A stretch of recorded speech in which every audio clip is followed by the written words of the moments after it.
Do I need to wait for the thing to say that you're live? I don't know. It's spinning. It's spinning! It says, you're live. You're live. Okay, now I'm live. Groovy. We're live now. Hi, everyone. Welcome to Awesome Hardware. This is a show we do every Tuesday evening. We talk about computers and technology. We have a grand old time. I'm joined by Kyle, a.k.a. Bitwit. He's joining me remotely from his secret dungeon lair.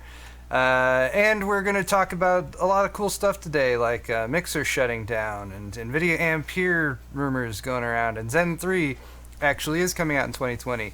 That's pretty cool.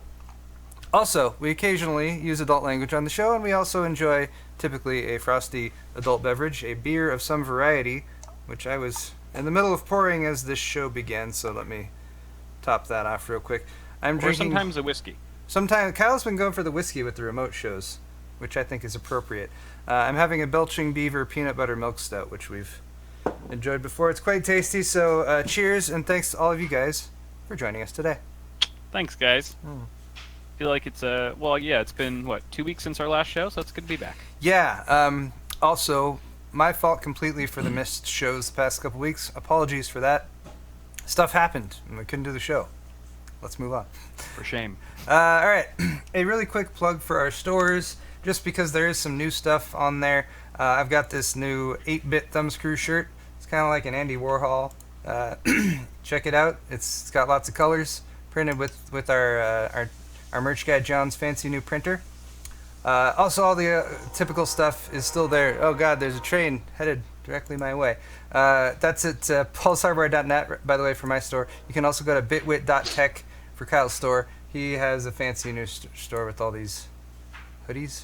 I gotta click in on stuff to look at stuff. Anyway, Kyle's got good stuff too. Yeah, Check the it out. Lyle shirt.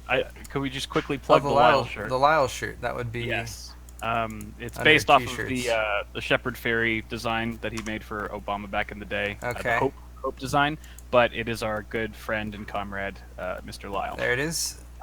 $20. Now 25% less offensive with the recent changes that were made to the design. We removed all text So just to please everyone, which is good. Good way to go there. Trying to be in this climate, we got to be extra careful. It is 2020. We must. It is 2020. We must be sensitive to people of all races, colors, creeds, nations I don't want coming my house together. to get I was going to raided. try to say something inspirational and heartfelt, but I'm not up for it right now. So I'm just going to take a sip of beer. There you go.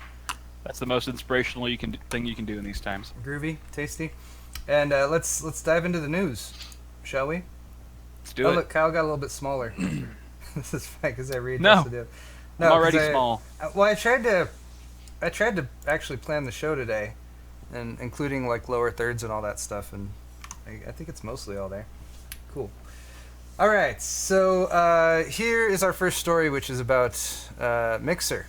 Mixer was owned by Microsoft, and I say was because Mixer is shutting down. They're just canceling. They're like, nope, we give up. Mixer sucks, and we even with the Ninja, they have a picture of Ninja there looking like, Mixer, what did you do? You screwed up big time. This story is linked in the video's description on YouTube, by the way, if you guys want to read along. And I believe our moderators are around today. Cell's here. Yay, Cell. Hi, Cell. Hey, Cell. And Crafty. And Crafty. They are wonderful people, and they're popping those into chat as well, which is super cool. But anyway, if you're not familiar, Mixer is a Twitch competitor, live streaming. We're streaming on Twitch right now. You can stream live to YouTube.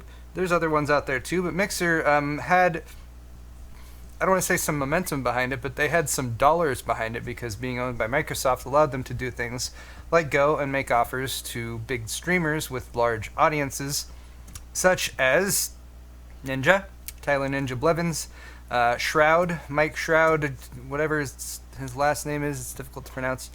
I meant Shroud. I met Shroud at that Linus video thing that we did however many months ago that was. Yeah. He's a nice guy. He's also got like a $10 million contract with Mixer that he now no longer has any obligations to fulfill. That's pretty sweet. Yeah. Same with Ninja. His contract was estimated to be like 20 to 30 million with his deal with Mixer to stream there exclusively, because they basically got him to shut off his Twitch channel and just to go and only stream to Mixer. That was their that was their play. They're like, we're gonna build our audience for our platform by having streamers who people already like to watch only stream with us. And people had mixed reviews, mixed feelings, mixer. I don't want to say mix too much. Some people were like, yeah, you go, you big time streamers, get that payday. We'll follow you. Or some people were like, no, I love Twitch too much, so I can't. I don't know. I didn't follow up with that too much. But the point is, Mixer's going to be shut down starting July 22nd. All Mixer sites and apps will redirect users to Facebook Gaming. Facebook Gaming, which I thought was sort of interesting, just because, like, I don't know, have you ever even heard of Facebook Gaming? No, that's new, right? Yeah, has probably that been not. around? Because it's new. It's a new app and portal on Facebook. There's just a screenshot here from the story of someone streaming on Facebook Gaming. So I don't even go on Facebook anymore, so I don't know what the UI looks like or anything like that. But it looks like it's integrated into the UI. It does not have a dedicated website. It's just built directly into Facebook. So you're going to need to be on Facebook and logged in to watch Facebook Gaming stuff. But your Shrouds and your Ninjas out there aren't, they don't have to go to Facebook Gaming. Their contracts are now, their obligations are now no longer there, so they can just go right back to Twitch. So for anyone who's speculating, when Ninja and Shroud and anyone else who you might watch made these decisions to accept these contracts back in the day, and people were like, oh, they're gonna hurt their audience because they're going somewhere where the people aren't, and their views are gonna suffer and stuff like that. I guess they're saying ha now, because they basically got a free massive payday. They only had to stream there for how long? This was all within this year, right? Or within the past less than a year. I don't know Maybe when that a year? actually. I should have looked that up for the story. It hasn't been around for very long, so they managed to fulfill that obligation for a very short actual investment of time. Now they get to keep the money, and then they get to go back to Twitch probably to stream their Fortnites or their whatever the kids are playing these days. The deal of a lifetime. Yeah. Exclusivity deals are canceled. Microsoft said ultimately it's up to them as they think about the next step for their careers. So cool. So for anyone who's just looking at this and being like, haha, or whatever, there is definitely a downside for, I think, a smaller group of people, perhaps not as recognized, because, most of, like, what we've been talking about, Shroud Ninja, the big dollar amounts that went out to people like that. There's a lot of people who decided to jump on Mixer because they thought it was a Twitch competitor, or because they disagreed with some of the stuff Twitch has done. Twitch has done some questionable stuff on varying levels, which I'm not going to go into, but for whatever reason, people were like, you know what, I'm going to jump on this new platform. And sometimes that type of decision can pay off if you happen to jump on something that takes off in the long run. But there's also people who, like, started investing a bunch of time in building an audience on Mixer who now basically have to start over on Facebook, and might have audiences who don't like Facebook for whatever reason. So there it is. So sorry if I missed it, but anyone who had a Mixer account, like, it's just being changed, it's automatically being transferred to a Facebook Gaming account. Is that what I'm understanding? That's what it seems like. I don't know the gritty details of what actually happens to your Mixer account, or if there's some sort of a verification switchover where you're like, all right, this is me on Facebook Gaming now. But right. Facebook Gaming, I think, is a completely new service that people would need to subscribe to separately. So I don't think anyone's taking whatever subscriber base they had on Mixer and just, like, copying and pasting that over to Facebook Gaming, because I don't think it's the same database or anything like that. So yeah, there's definitely some people out there who who have been investing in this platform and hoping it would get big, and now having this suddenly shut down on them because Microsoft made the decision, which was very specific, by the way. It was a direct reaction to Microsoft's lack of success with growing Mixer's audience. So at some point, they did some sort of review, they looked at the numbers and at some executive level, and Microsoft was like, nope, cut it off. We're gonna do a different solution and stop hemorrhaging money or whatever, however much they're losing via Mixer. I like to hear stories like this when, like, crazy amounts of money can't buy something. It's worth. I mean, I feel sorry for everyone who got fucked over in all this, definitely, but it kind of just goes to show that big companies can't just wave their wallets around and just buy loyalty and buy out communities. Flip side to that though, if you have been critical at all of Twitch or of YouTube, and I think there's stories in either case that can be pointed out of like bad decision making or anti-creator decision making stuff, for whatever reason you've decided I don't agree with the decisions this company's making, therefore I want to stop patronizing them and I want a different solution. I would agree 100% that competition is very important and having alternatives is very important. And if you want the streaming services, whether you're talking about something like YouTube or something like live streaming, to stay good, then they need to have competition to be encouraging them to not screw up and do things poorly. Because if you're in a situation where you're the only game in town, you can just be like, oh, I don't care about the consumers. I'm going to, it's monopolies. You guys... The YouTube model? Yes, the YouTube model. you guys took basic economics in high school, I assume. Yeah, like a monopoly is not good for the consumer, so we don't want anything like that. So it's a little bit concerning to me. The flip side to that, I mean, I would agree with you. It's kind of like, haha, you couldn't just buy popularity. But the flip side to that is, even with a company like Microsoft, with the resources they have behind them, couldn't build a competitor to something like Twitch, which hasn't been around that long. They're certainly not as, I'd say, entrenched as something like YouTube, but YouTube has a slightly different model. Anyway, I'd like to see more competition. I'd like to see other services available, but it also makes it's also a lesson for anyone who's considering streaming or live streaming or something like that, to jump onto a new platform. Like, oh, well, what if I'm investing all my time in something that's just gonna flash in the pan, or suddenly be canceled? Yeah, these are all. Yeah.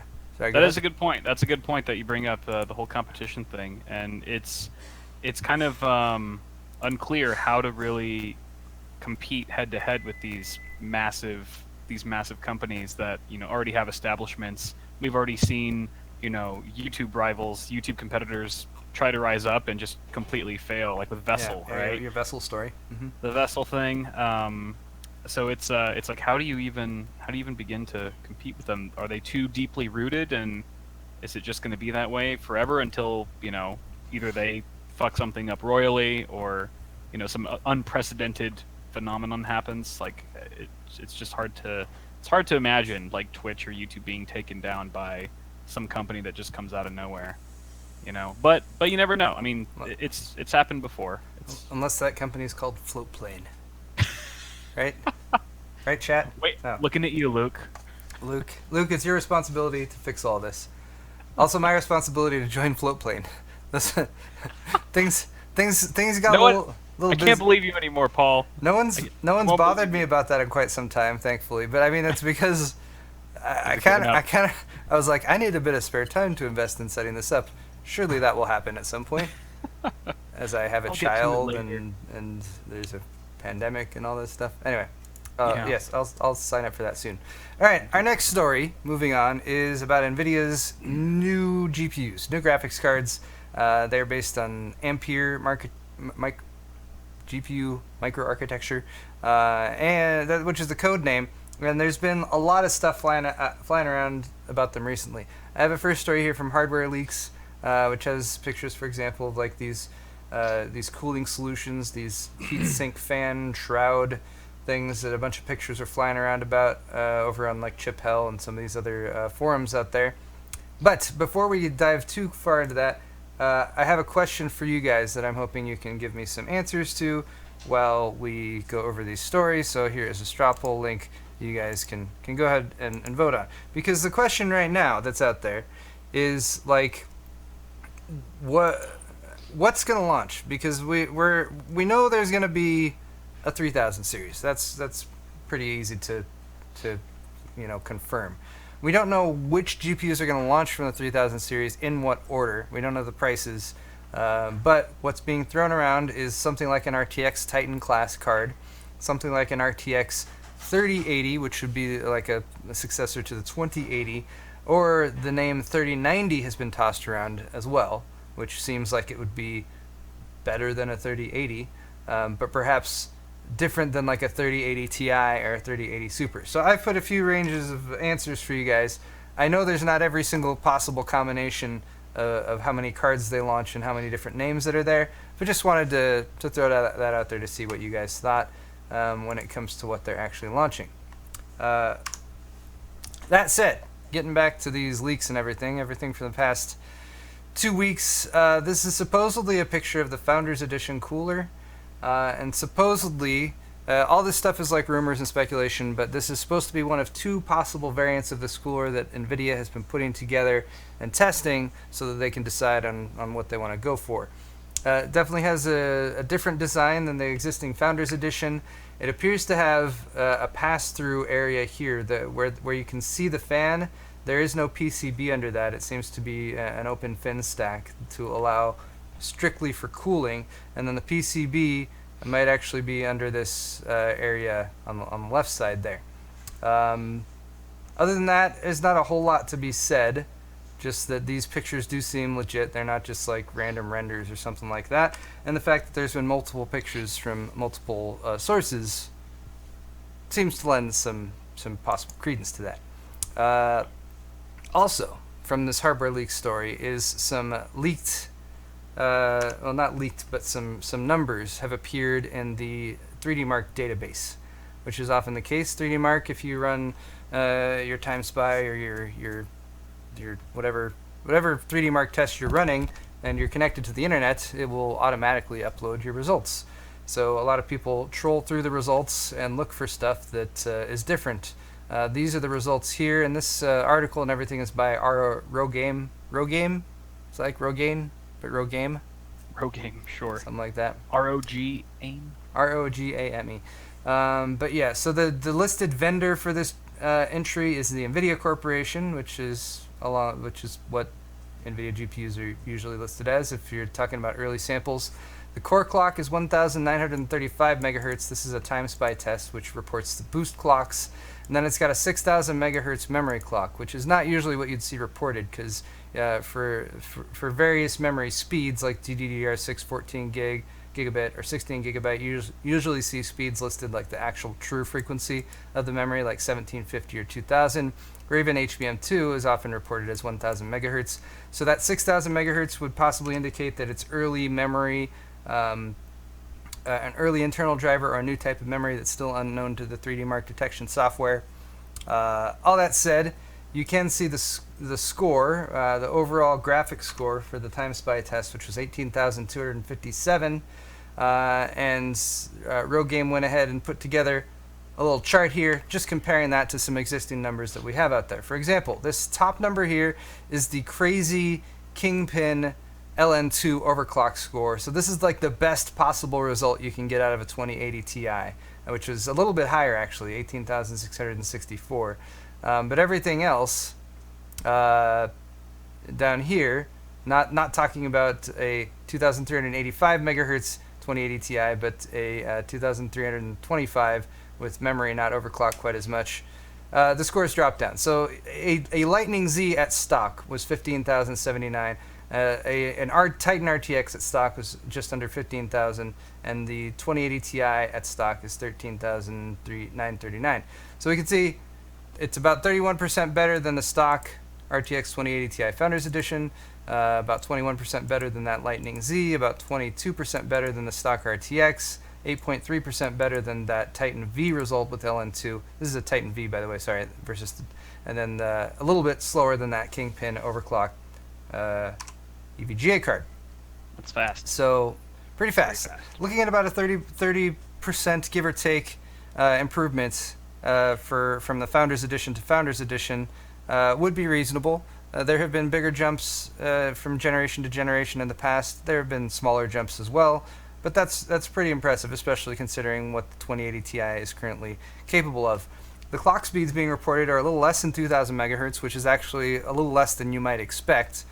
Bear in mind, though, that if you're talking about Founders Edition clock speeds, they're usually a little bit more on the conservative side, but people often look for an increase in clock speed with a new generation as well, so that potentially could be something that's either conservative, or we're looking at early numbers, or an early sample that's running at a lower frequency, and we might see higher frequencies come to pass when the card actually comes out. Now, yeah. There is another article linked in the description from Igor's lab, and you've met Igor, right, before at events? I don't. If you scroll down to the bottom of the story, there's a picture of him. Well, he's in the video too. I met him a few times. He's usually at like your CES and stuff like that. Anyway, Igor has a lot of connections in the industry and stuff like that. So in this article, you can tell he knows a little bit more than what he is actually talking about, but he always has to sort of walk that fine line between revealing information and getting his sources in trouble, for example. But what we have is a referenced tweet on Twitter from Cat Corgi with some GA102 values here. So again, guys, this is a lot of rumor, speculation, grain of salt and everything. This is early information, so we're just kind of trying to see what's out there. But we're also trying to focus on stuff that perhaps has a little bit more validity to it based on the numbers that are being shown here. So according to this, these Ampere-based new RTX 3000 series GPUs will be based on a GA102 actual GPU to start, and there's going to be a few variants of that. The GA102 400, which is going to be your Titan class card with 5,376 stream processors, 24 gigs of RAM, and 17 gigabit per second bandwidth. Oops, I clicked on the tweet. There it is. The 3090, RTX 3090 with the GA102 300, 5,248 CUDA cores, 12 gigs of memory, and 21 gigabits per second. So a little bit faster, and depending on the memory frequency as well as the memory bus and how many actual memory chips you have connected to it might increase or decrease the bandwidth. Finally, you have an RTX 3080, that's the GA102 200, 4,352 CUDA cores, 10 gigs of memory, 19 gigabits per second memory bandwidth. So those numbers are all they're all impressive numbers. They're bumps up from what currently exists, and Igor kind of ran them through sort of your typical configurations they might be in, and he's saying, yeah, there is some legitimacy here. There's some questions when it comes to the memory. It could be on a 384-bit bus. It could be on a 352-bit bus. Those are both within the realm of possibility, but the speculation here is that Nvidia is developing these cards, but they still have options for how they actually want to launch them. They have different configurations they could go with, but Nvidia might be playing their cards a little close to the chest to wait to see what happens with AMD. So whatever happens on the Radeon side, whatever Big Navi is capable of, Nvidia might then, if Igor is correct in his speculation, adjust the way that their SKUs that they're launching so that they can I guess effectively sandwich the Navi cards in between probably a more expensive Nvidia GPU that outperforms it, and then probably an equally priced or less expensive one that also either outperforms it or is roughly in the same ballpark. That seems pretty realistic to me when it comes to that MO. Now, apart from these SKUs that were listed here that people have been throwing around, at least the GA102 codename GPUs, there is what Igor talks about in the article, which is that the vendors he's been talking to have been referring to 3 different SKUs, just referring to them as SKU 10, SKU 20, and SKU 30. And he's talking with actual hardware manufacturers, board partners, I would imagine. So according to him, SKU 10 is the big chip. That would be your Titan class card. And then SKU 20 and SKU 30 would be cut down variants of that with fewer CUDA cores and different memory configurations. But that's pretty much all there is to it. I guess going beyond that, he dives into a little bit of the technical configurations when it comes to power delivery and stuff, so that's somewhat more interesting. I will, again, guys, the article's linked in the description if you want to read the whole thing. But the main, two main, I guess, final points to be taken from all this. One is that there is also a 350 watt total GPU power number being thrown around, which is high, but also high in a way that I think people would get more excited, because a higher board power would mean a more powerful graphics card. And in the enthusiast space, although I think there's definitely an appreciation for efficiency, the raw power is generally more appreciated. So that's kind of interesting, and we'll see if that plays out.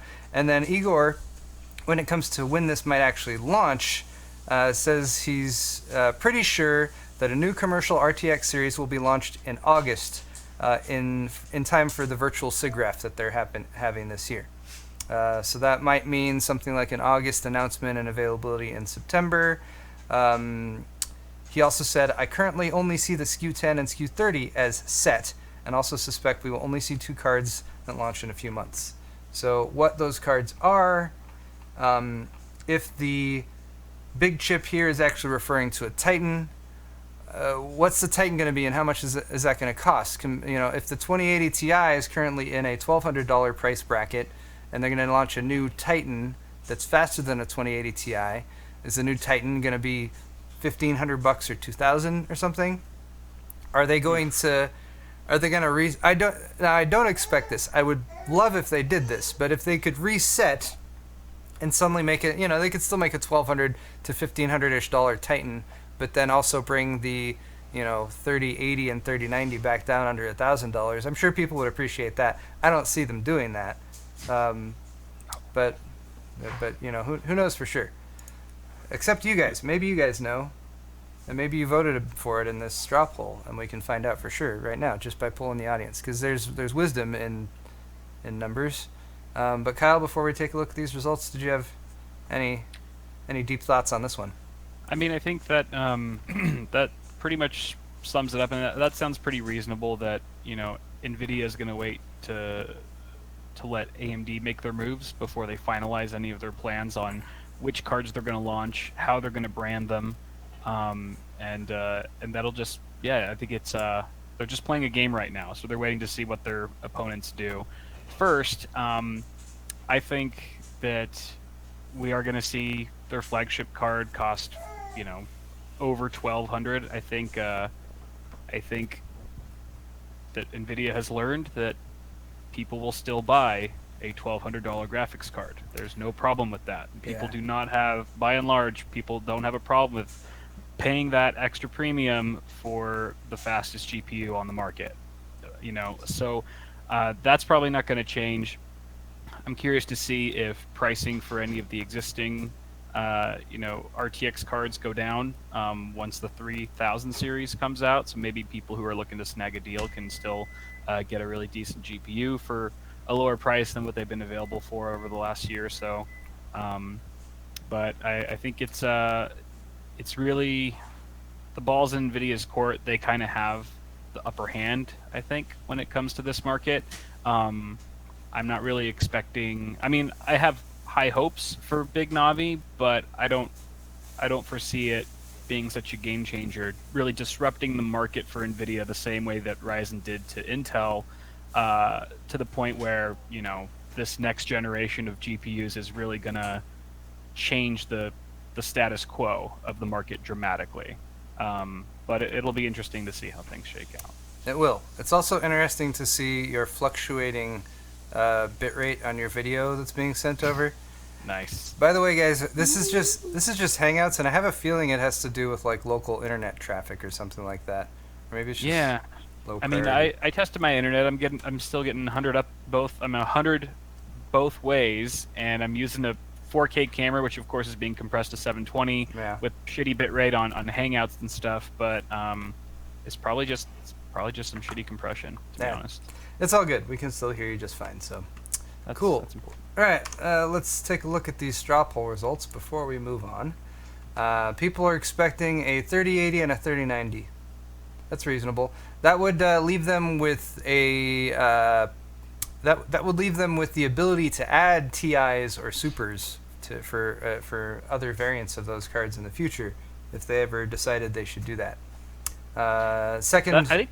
Oh, sorry. Oh, go ahead. I was gonna say. I think one of my biggest questions is how Nvidia, or if Nvidia is going to reuse the Super brand or the Super cards, and how if they're gonna use the Super cards the same way that they did with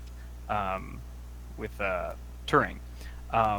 Basically, like wait maybe half a year to a year or whatever, and then launch the super versions of the existing cards and bring down the prices a little bit, because obviously the super cards, this is the first time we've seen them, the first generation that Nvidia's really done this, so it's still up in the air as to if this is like a one-off type of thing that was just used for this particular generation to combat AMD and their Navi cards, or if they're gonna like flip the script, if it's going to be changed, if it's not going to be called Super anymore, if they're going to do something different entirely, not use Supers. I don't know.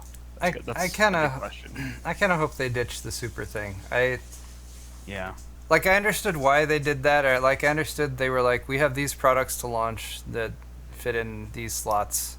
We don't want to use TI again, so they had to do something else, and they did Super. I kind of hope that was just a one-off, because I don't know, it didn't resonate with me long term. Yeah. Kiro's here to say hello. All right, let's move on to our next story, which is about AMD Zen 3, their new CPU microarchitecture.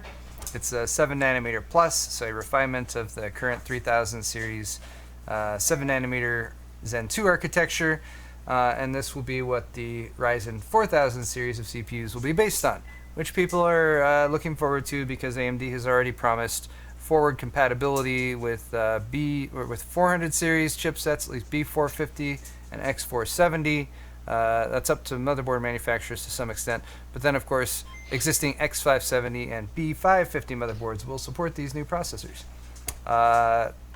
Rumors were around in the past, I don't know, several weeks or months, that this launch was going to be delayed to 2021, which didn't seem too crazy to me or anything like that, but AMD has decided that they should refute that. They have confirmed now that Zen 3 is on track to launch in 2020.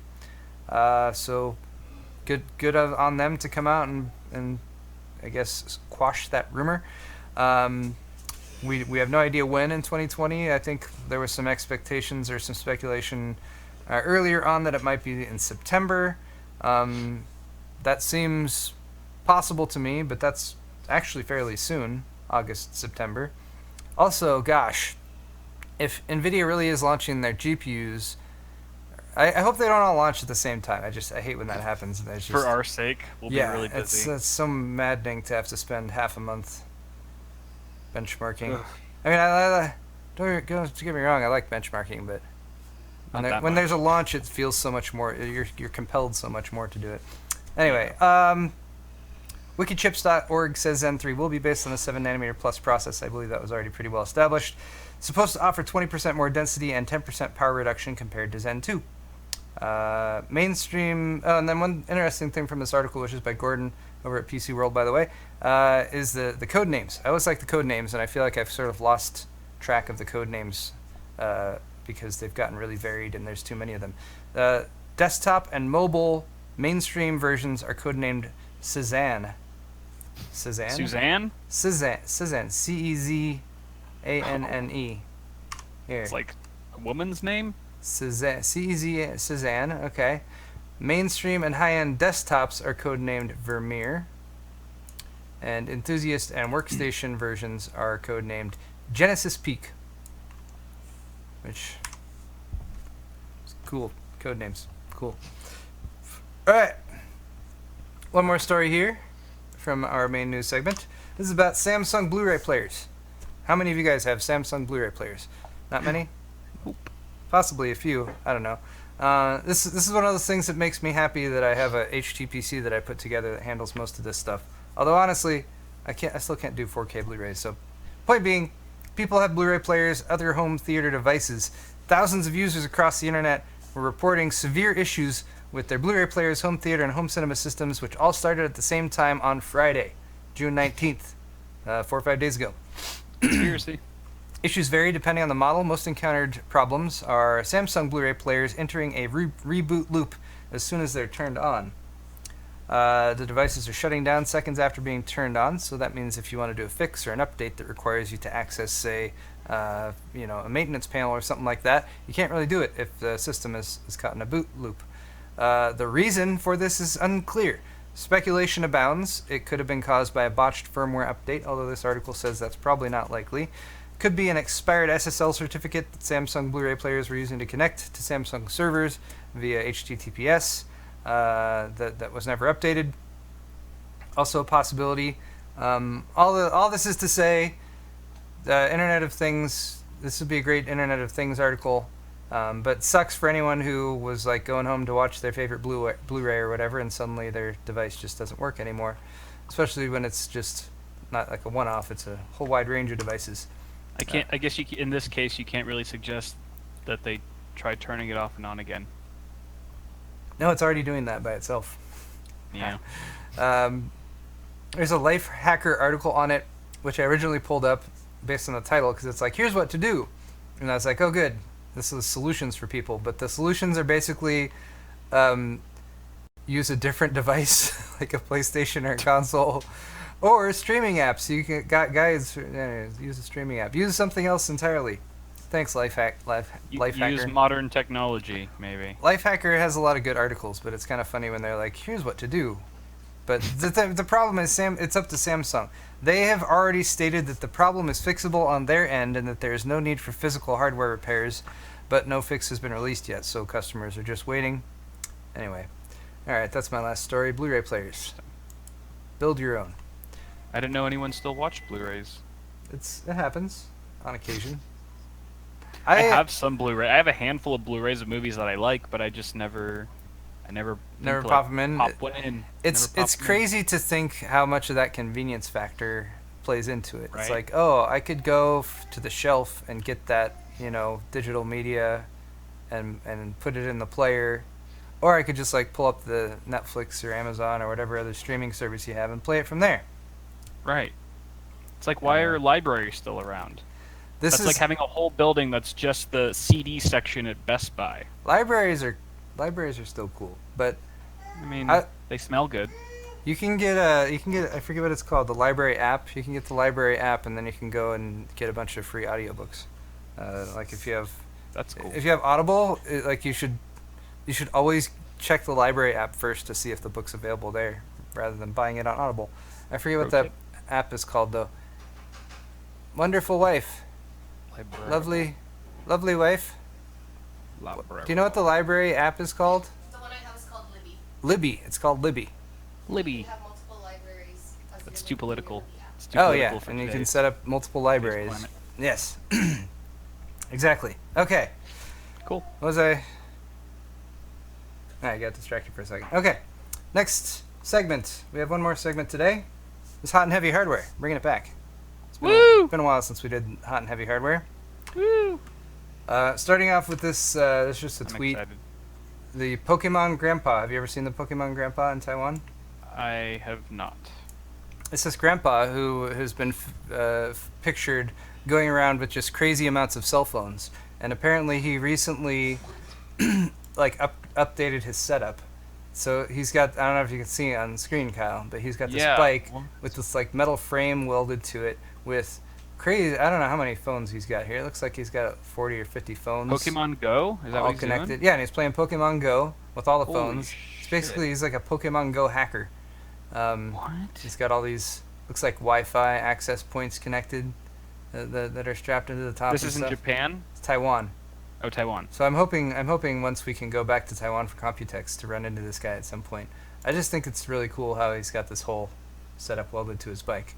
Are all of those phones was his then? Is he like trying to sell them, or is he just playing the game? Like No, for he's his just own playing the enjoyment? game. This is the thing he has set up so he can play the game with maximum effect. He's like a real life multi-boxer from World of Warcraft on the street with Pokemon Go.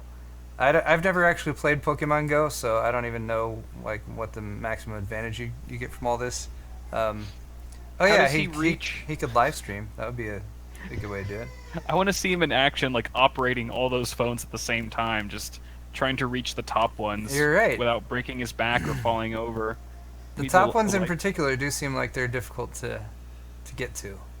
But yeah, see, this is why we need to find this guy in person next time we're in Taiwan, and we can interview him and stuff. That'd be great. You know, if he is genius enough to create that whole thing, he's probably figured out a way to interact with them, to interface with all of them. Maybe he's got a pointer thing, like a little, you can get a touch nub on a pen or something. Yeah, just give you a little foot or two extension. That'd Yeah, work. old people are already trained to use the claws, extender claws. Yeah, they gotta Kinda take like those that. classes once they hit, what, 65, 70? Yep. Right? They have classes that teach you how to do that? Yeah, once you can get a free meal at Denny's, I think that's when you take the class. That's what I've always assumed. Okay. Let's talk about some actual hot and heavy hardware. This is actual computer hardware, and I was going to make this one themed and be all about coolers, but then I couldn't find a third one, so it's only partially themed. But that's okay. Raijintek has unveiled the Morpheus 8057. It's an Nvidia and AMD GPU cooler. So an aftermarket GPU cooler that you can slap onto your existing graphics card. I've seen a few of these in the past. I've found it remarkable because a lot of these that I've seen have actually been pretty effective. Basically, it's just going to take, you strip off your existing heatsink fan in the same way you do if you were water cooling. Excuse me. But then instead of putting a GPU block on there, you just slap this massive heat-piped fin array on there. It's got 12 6mm copper heat pipes, 129 fins that are all black with mirror coppered finish on the base. It supports a wide range of AMD and Nvidia GPUs from the RX 5700 and 5700 XTs on the AMD side to Nvidia's RTX 2060 through the 2080 Ti. Not sure about prior versions or older graphics cards, for example. You can kind of see in this YouTube video, can I play this? It supports two 120mm fans, but it doesn't come with them. Oh, that's too loud. Raijintek. It supports 220mm fans, but it does not come with them. But you can add those on. It's got a cooling capacity of up to 360 watt TDP. I thought that was interesting since the 350 watt GPU power number was coming out from Nvidia. I have no idea if that's intentional, lined up or anything. But hey, if it is, that would mean that this is compatible.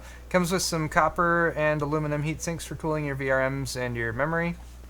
And again, slap some fans onto it if you want, like, if you want it to actually hit its rated cooling performance with the 360 watt TDP. It doesn't say what the rating is if it's passively cooled, but that might also be an option.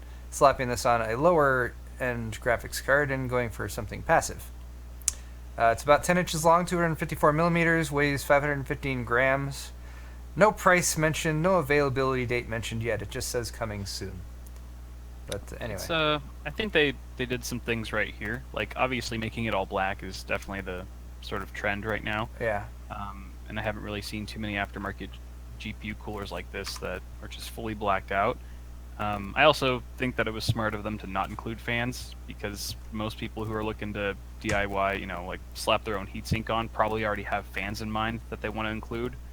Like, there's forgive the pun, there's a lot of fanboyism when it comes to fans. It's true. Noctua versus Be Quiet versus Fractal, and there's all these options. So this allows them to keep the price of their product down and just let people use whatever they want. And yeah, it'll be interesting to see how much this goes for at the retail price. I was curious about performance for something like this, how Yeah. it compares to the coolers that it comes with.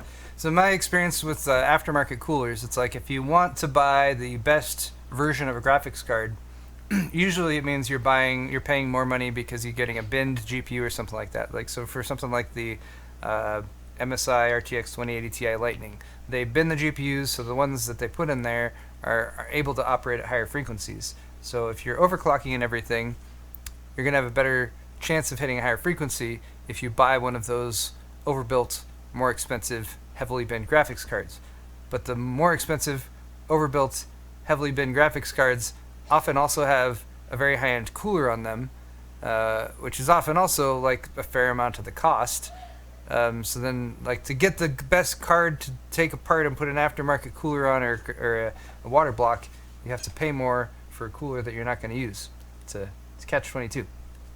Yep. Anyway, here's our next item. This is via Gamers Nexus. They mentioned this in their recent news article, and I thought it was kind of funny. This is from Alphacool. I'm just linking directly to the Aqua Tuning page on for this one, but it's the Alphacool Nexus XT45. 1,260mm SuperNova Radiator. This is freaking massive. It supports 9 140 millimeter fans with this bracket on one side, or 4 200 millimeter fans with this bracket that's on the other side. My thought was like, what if you want to do push-pull? I guess you have to do 140s on one side and 200s on the other side, or maybe Alphacool will hook you up with two of one of the brackets if you have a specific use case. But not that you'd really need that much. This thing is so ridiculously massive that you can actually run it passively if you want to. It's going to take quite a while to thermally saturate, depending on what you have it hooked up to, of course. But yeah, I guess there's not a whole lot more to say about that. It costs $150. It's huge. 40, Where do you put it? 40 by 40 by 45 question. centimeters. I don't know. You go? just need to replace an entire side of your case, or you need to get two of these, put them next to each other, build a metal framework between them to hold all of your stuff, and then that's your whole case and everything. Yeah. Look, it comes with an Allen wrench. It's useful. Lord. So there it is, $150 for just the most ridiculous massive cooler. All copper, of course, just as I think all Alphacool radiators are all copper. That's actually a very reasonable price for how much cooling performance this thing probably has. Yeah, that's compared to what like a standard, like EK water block 240 millimeter radiator costs. It's not even that much different. Yeah. But yeah, a lot of people are comparing this to a car radiator. It's right in that same. I mean, it's huge. Maybe a small car. I honestly don't know how huge car radiators typically are. All right. Fin spacing of 12 FBI, can operate passively. All right, that's all. Last bit of story here, and this is because we did not do the show for a couple weeks, so we missed a couple things. Last time we did the show, we talked about these as rumors. The Ryzen 9 3900 XT, the Ryzen 7 3800 XT, and the Ryzen 5 3600 XT.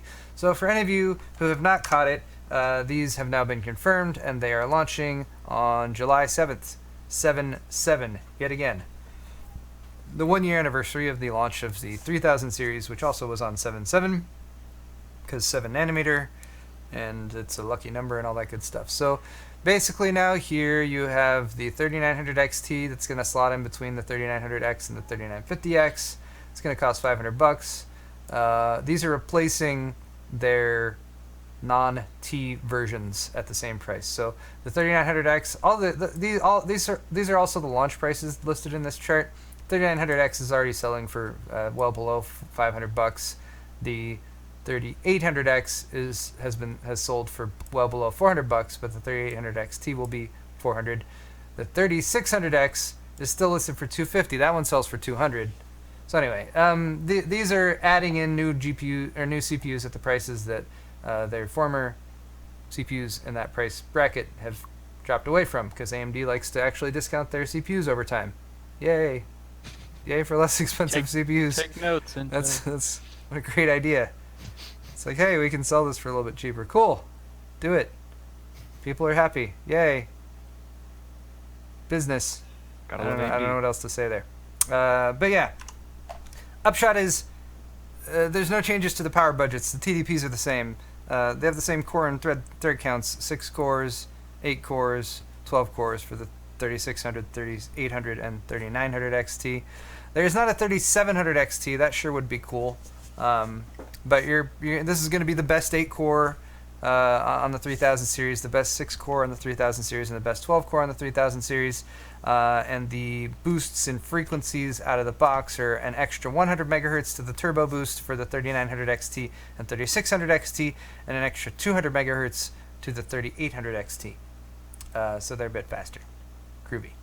Cool. The only other thing is that the 3600 XT will come with a cooler, the Wraith Spire V2, but those other ones, 3800 XT and 3900 XT, do not come with a CPU cooler. You want to add in your own. I've gone back and forth with my verdict on whether or not leaving the CPU cooler out is a good thing. I'd say here it's perfectly fine, because you have other variants of the CPUs that you can buy with a cooler.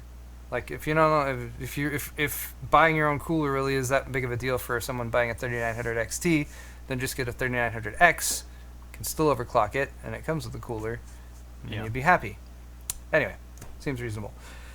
Wanted to update you guys with that, though, and that is going to do it for Awesome Hardware Nice. for today. That was Unless Kyle very has efficient. any closing... Did you said you wrote a speech for the end of the show here? Yes.